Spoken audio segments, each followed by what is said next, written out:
All right, so this week we're going to look at Korg's first ever polyphonic synthesizer, which is the Polyphonic Ensemble, or PE1000, from 1976. Now, whilst Korg had been going since the 60s, I believe, they'd only been making synths for a couple of years when they made this, plus technology was still emerging, it was the 70s, and so as such it's a very basic instrument, so this is not going to be a long video.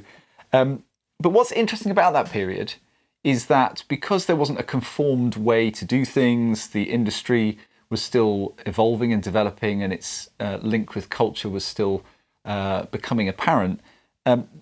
Different manufacturers had different, quite unique approaches to doing things, so you get some quite oddball instruments from that period. Korg in particular, that's why we love Korg. They've got some very weird things in their back catalogue. So this instrument, whilst it's got some presets on it, which are pretty terrible, it's also got a control mode which lets you set up your own sounds. You've got Korg's Traveller filters, low pass, high pass, which you can move together. It's got some basic wave shape options, an envelope.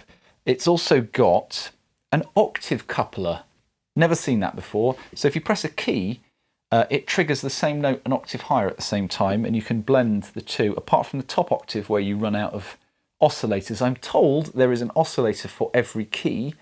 I've also read, and I don't know if this is true, so please correct me if you know, that there is a basic filter and amp on each key, as well as this filter here. And it does seem like it's not paraphonic. The note grabbing thing doesn't seem to happen, so please let me know if you do. There's also a pitch expand, which changes the scaling of the oscillators, I think, so that it's not quite an octave, so you get kind of microtonal type stuff or detuney kind of things. Not seen that on a synth before as well. I think that's really all there is to say about it, so let's just have a listen to it.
So there we go, Korg's first ever polyphonic synthesizer.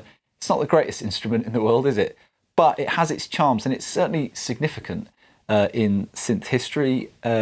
This, of course, would have paved the way for the PS series, the Lambda, the Trident, and then eventually the Poly 6, and the Wave Station and the M1 and beyond, all the way to now. So this is where it began for Polyphony and Korg. I quite liked the bandpassy thing I could do when I had the Boss DR110 running at the same time, although it's very hard to be your own sequencer and be moving the filters at the same time. But there was some quite boingy sounds in there with the bandpass filter with resonance, which I quite liked. I could see that you could get some use out of this in modern productions. Some of the pads and things, although very mono and kind of fuzzy and fizzy sounding, could make a nice atmosphere around a track. So I'm sure someone would find use for this even now. So huge thank you to the owner of this instrument. Thank you for watching.